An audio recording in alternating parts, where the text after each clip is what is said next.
Hey everybody, today we've got some Half Dead here on the channel. I am back once again with Max, the mighty Blue Orthodox. We are going to do something a little bit different for you all today. This game was just recently released out of early access on Steam, and rather than doing a traditional review of this game, I wanted to do something a little bit special and have us go through the game and talk about some of our favorite games of 2016 so far as we proceed through each of these rooms in the randomized maze of death. So, first off, say hello, Max. Hello. One of the reasons I wanted to do this is because I'm actually going to be making some changes to the way I do content here on my YouTube channel. The amount of content I'm going to be publishing moving forward is actually going to drop off significantly due to some conflicts I have with a new job that I'm starting. So one thing I wanted to do is kind of go out with a bit of a bang and give you guys a nice long video to watch and enjoy while I figure out what I'm going to do moving forward with the channel. As you can see here, and for those of you who are familiar with this game from seeing it previously on the channel, Max and I find ourselves in a randomized series of rooms in a grid-like shape, and one of the bad things about these rooms is that many of them contain traps of a deadly nature. So what we're going to do here is proceed through these rooms and try to make our way to the exit of this maze, and as we go through each room, we're going to talk a little bit about some of our favorite games from this year so far. So, would you like to go first as far as picking a room, or would you like me to go first? Well, given that this room is red, I'll give you the honors of picking the first room. That's very kind of you. One thing I should point out, and this is something new for those of you who haven't seen this game in a while, is that the color of the indicators on the floor dictates a clue about the surrounding rooms. So because this room is red, we know that all four of the surrounding rooms have some form of trap in them, which means we're going to have to deal with some sort of trap no matter which direction we go in. Another thing that's different about the game as of this release version is that when you activate a door, there can be a separate trap associated with the activation of the door. So you have to be a lot more careful even just opening the door to look into the next room so that you don't get caught by a trap unexpectedly. Given all of that, I think what I'm gonna do is let's pick a nice cardinal direction. Let's go with north and see what's north of here, given that we know there's going to be some form of trap in this direction.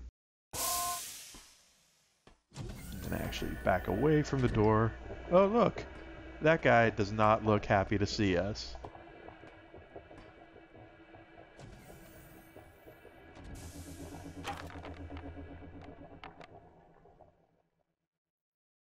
Awesome. So that was a door trap. That doesn't necessarily mean that we've seen the trap associated with the room itself. So let's see what's actually in here. Give it the old shoe toss. That was terrible.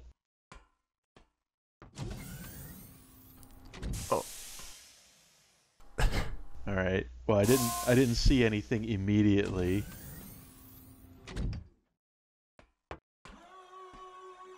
Oops, lasers, laser wall, laser wall. Ooh, that was almost real bad. Yeah, we would not want to start this off like that.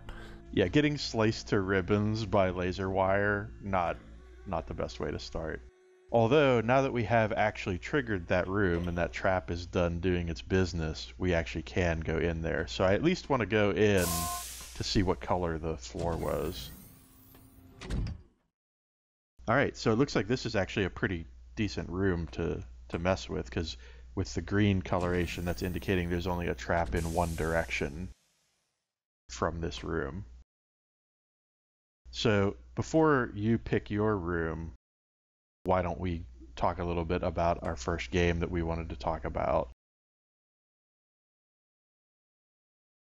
I kind of put my list into order in sort of a top 10 fashion. So I'll talk about my number 10 first, which for me is Grim Dawn. For those of you who watch the channel, you know that I covered this game, I think it was way back in January. I did an initial impressions piece on it. And it basically is a top-down action RPG with up to 4-player co-op throughout the campaign. And it's definitely one of those games that was a big surprise for me because I am typically not a fan of that sort of genre, that you're sort of like Diablo, Torchlight-esque, Dungeon Siege type of game.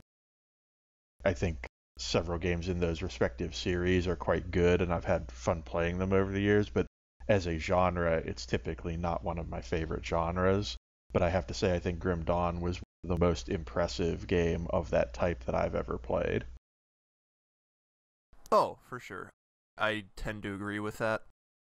That's why, actually, that game is on the list, but is actually a little bit higher up on there, for me at least, because, that's kind of my thing, the whole top-down action RPG, sort of third-person-esque view of those sorts of games tend to be right up my alley, so I absolutely agree. I would say that, especially for a game like that, it has a surprising amount of depth. I feel like as you go along, the game just gets deeper from all the things that you can discover, from all of the ways that you can improve your character. And I think that is easily one of the biggest upsides of that game. I've never felt like being able to progress as much and as quickly as you do throughout that game. There's a nice rhythm to it, just as you continue throughout that game's campaign. It's very, very well done. Yeah, I would absolutely agree. And I mean, obviously we can talk about it a little more when we get to it on your list. It was one of those games that had to be on my list, even though I'm not a huge fan of the genre in general. That game is just so well done that I couldn't not give it a shout out here. What was your number 10? My number 10 was 5089, the action RPG. For those of you who don't know, it's basically like a series of games now that I think is made all by one, maybe two people. Very small development team that makes these little action RPGs. They basically try and release one, it feels like, it's what seems like every year, but every time they release one, they add something new, or they continually add more and more things to this overall concept, and I always like it. It's basically like as if it was like a robot version of Borderlands. It's very pixelated though, like the graphics are very bad, but the depth of gameplay is what saves it for me. Tons of customization, tons of being able to mix and match armor pieces and weapon pieces, I think is definitely that game's strong suit, as well as being able to just complete tons and tons of quests in order to level up your character. There's now base conversions, a more proper campaign where they have you go down into these underground sections during the story segments. A lot more depth. The price isn't that outrageous, especially for the type of work that they put in. They ask like $10 per game that comes out that they make in that universe. Honestly, that stuff is just right up my alley. That's definitely a good pick, though. It's a safe pick. Nice. So that is a series that I have basically no experience with personally. I actually own one or two of the previous year games when I picked them up on a Steam sale, but I have never even loaded any of them up. So it's definitely one of those games that I've always wanted to make the time to try out. And again, like you said, the pricing being so reasonable on those games makes them a pretty easy risk to take. I definitely have wanted to try to get into them at some point, but I just haven't really made the time. So maybe that's something I'll need to do now that we've officially had them up here on the list. Oh, for sure. Worth mentioning that it is co-op, too. Just want to throw that out. We always like that, that's for sure.